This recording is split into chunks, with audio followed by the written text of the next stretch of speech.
this channel, The Man Who Saw Heaven, which is where we explore all things related to the prophet Joseph Smith. Please consider subscribing and following this channel as we learn more about the prophet Joseph Smith in preparation for the new musical that's coming out next year, The Man Who Saw Heaven. Today I'd like to show you a clip. It's a clip not of me, of someone else, and I love this clip. I'm so excited to show you. But before I show you, I want to talk to you about the Book of Mormon. Yeah. The Book of Mormon. I love this book. Some of you love this book. This book, the main purpose of this book is to invite all to come unto Christ. But there's also many other crucial and important purposes of this book.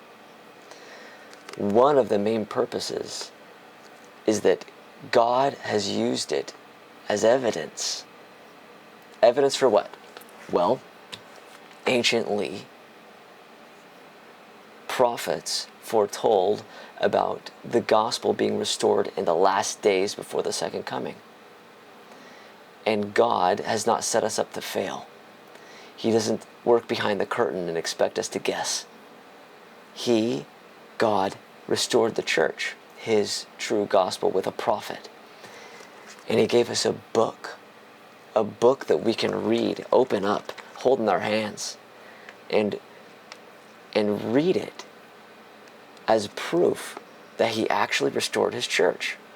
This is the proof that Joseph was the prophet of the restoration, that priesthood keys have been restored, that miracles happen today, and the Lord directs his people today. This is the book. This is the evidence.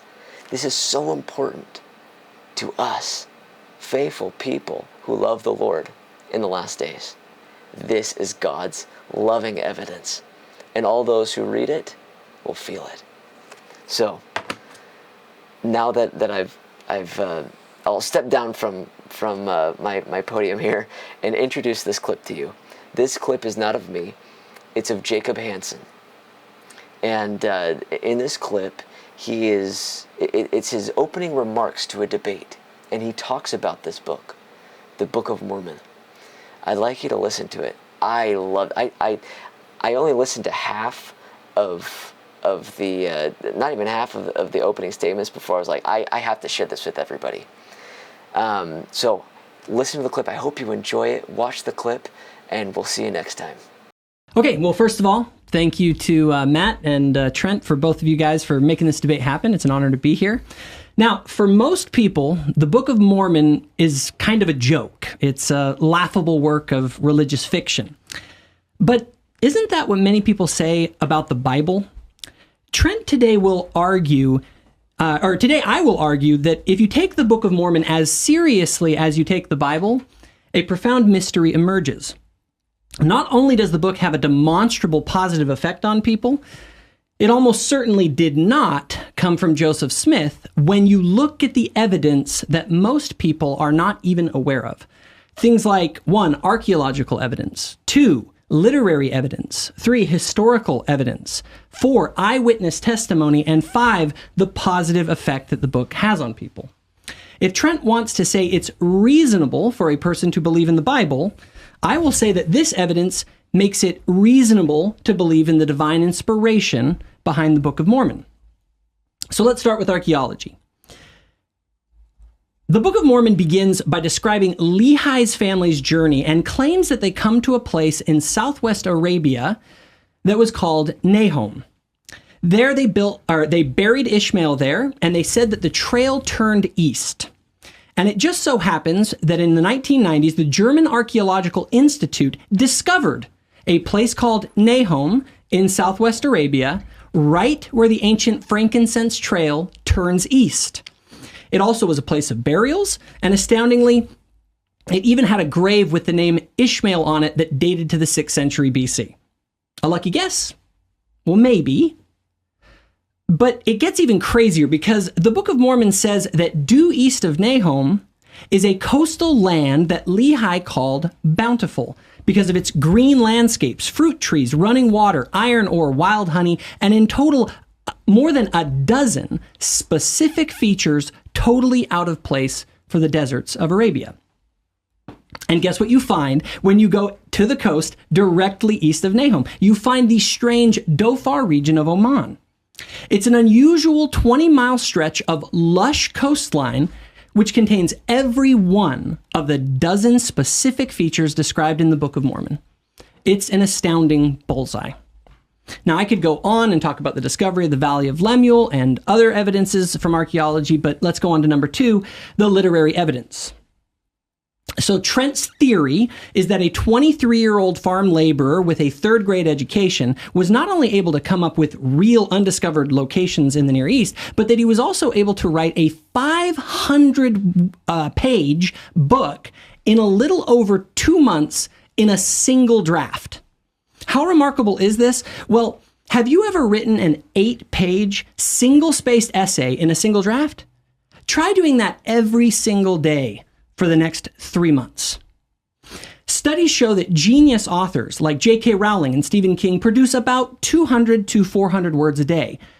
Joseph was able to produce an astounding 4,000 words per day. And in a single draft, he produced one of the most influential religious texts of all time. This complex book includes multiple overlapping narratives, multiple writing styles, complex theology, psalms, chiastic poetry, authentic ancient Hebrew legal forms, and much, much more. Even non-Mormon Pulitzer Prize winner Daniel Walker Howe said that what Joseph produced should, quote, rank among the greatest works of American literature. And the atheist literary critic Harold Bloom, after studying Smith, called him a religious genius. So if Trent wants to say that Joseph was just some genius storyteller that was making things up, he's also going to need to explain away the authentic historical aspects of the book. For instance, here are some funny sounding names in the Book of Mormon. Himni, Luram, Mathoni, Aha, Ammoniha, Chemish, Hagoth, Molokai, Abish, Mathoniha. Now, pretty much everyone thought that those were just made-up names until during the past 80 years, archaeologists have discovered every single one of them in various ancient Hebrew texts.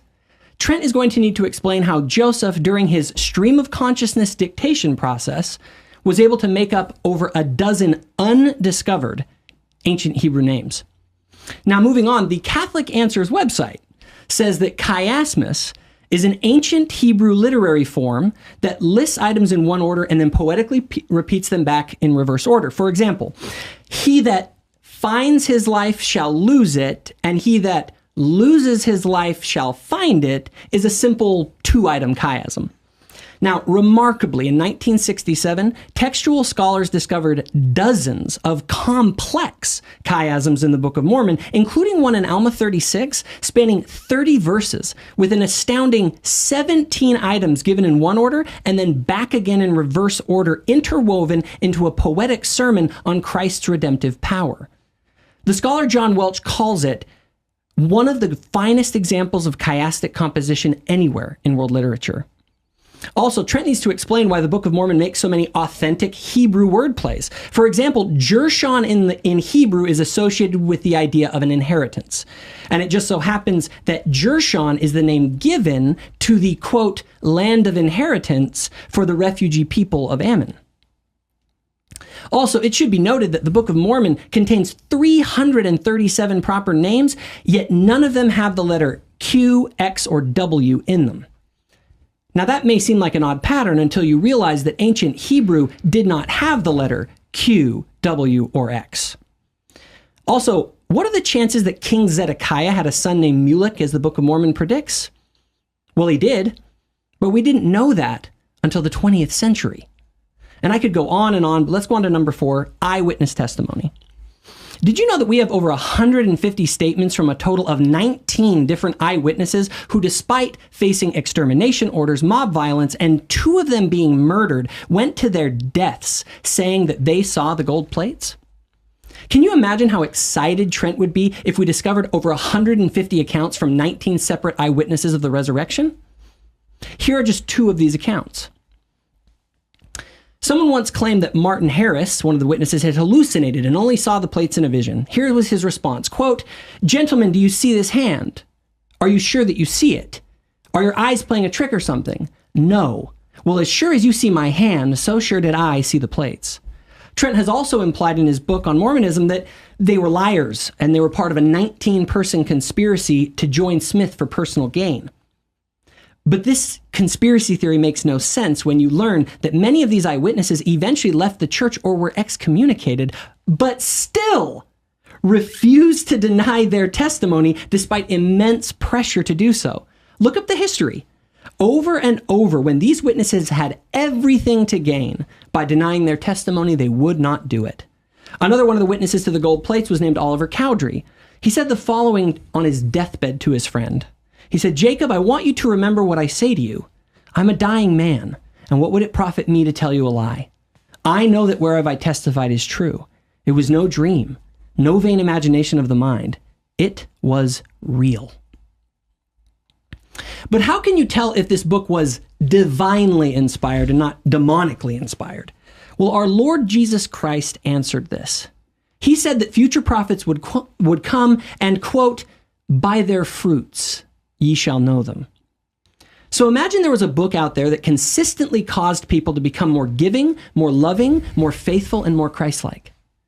Would it be crazy to think that such a book was in some way divinely inspired? Well, that book exists, and it's called the Book of Mormon. The published academic literature is remarkable. Latter-day Saints give an astonishing 7 times more volunteer work to their community than your average American. Latter-day Saints financially give 4 to 6 times more to nonprofits than your average American, and that's more than any other major religious group in the country.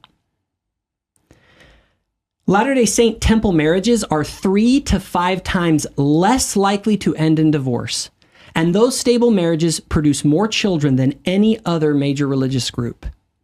Also, in 2010, Pew Research found that people from these Latter-day Saint families knew more about the Bible than any other Christian group that they studied.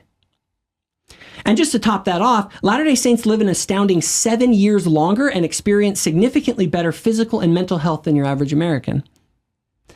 So it should not surprise us that despite the continuous mockery of our beliefs, even by other Christians, studies on happiness find over and over that Latter-day Saints report the highest levels of life satisfaction. Now, we are not a perfect people, okay? We have our issues. But Trent is going to have to explain how an evil con man produced a book that leads people to be so consistently healthy, happy, and charitable. Keep in mind, Christ himself said that an evil tree does not bring forth good fruit. So why is it that Latter-day Saints are demonstrably such a benefit to the communities that they reside in? This is not a mystery for me. I have experienced the real power that comes from words like these in the Book of Mormon. Quote, "And we talk of Christ, we rejoice in Christ, we preach of Christ, and we prophesy of Christ that our children may know to what source they may look for a remission of their sins. And now seeing that ye know the light by which ye may judge, which is the light of Christ, I beseech you that ye should search diligently in the light of Christ. And if ye will lay hold upon every good thing and condemn it not, ye certainly will be a child of Christ." It's hard to believe that our friend here, Matt Fradd, has actually said that Catholics should burn those words because he believes that the Book of Mormon is demonic. But if you actually read the book, you will find the Book of Mormon explicitly puts Jesus Christ at its center, and that is why along with the Bible, it is the power to change people, including me. And that is why, despite derision and mockery, I am here to proclaim the Book of Mormon is another divinely inspired testament of Jesus Christ. So here's what I want Trent to do. I want him to stick his head in a hat, and I want him to dictate 8 single-space pages every day for the next 2.5 months and create a poetic and theological work with multiple narrators that predicts specific undiscovered locations in the Near East and that correctly predicts dozens of elements specific to those locations. He will also need to come up with over a dozen undiscovered names in the ancient Near East and dictate over a dozen poetic chiasms, including one on human redemption, with 17 elements given in one order and then repeated back in reverse order, all with his face buried in a hat. Also, he'll need to create multiple authentic Hebrew wordplays, predict the undiscovered name of an ancient Israelite prince, and create 300 names with plausible Hebrew origins without using the letters W, Q, or X.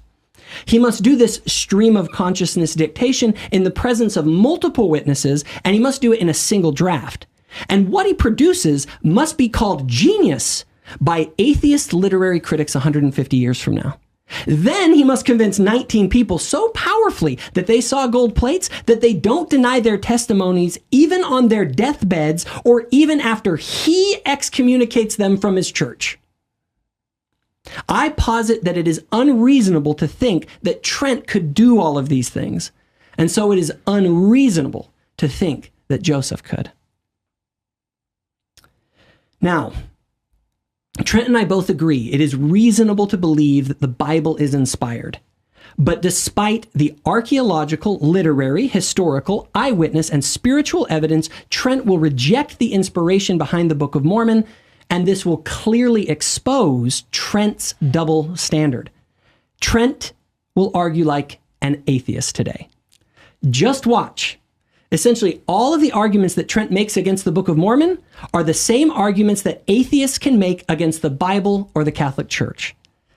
For example, he'll say that the Book of Mormon is not inspired because he thinks that there's not enough archaeological evidence. But will Trent apply that same standard to the Book of Exodus? Or the many other biblical books that lack essentially any archaeological evidence for the events that they describe? He'll talk about anachronisms in the Book of Mormon, but he'll ignore biblical anachronisms, like iron tools being made by Tubal-Cain 1,000 or more years before the Iron Age. So watch carefully. Will Trent deal with the evidence that I've presented, or will he argue like an atheist?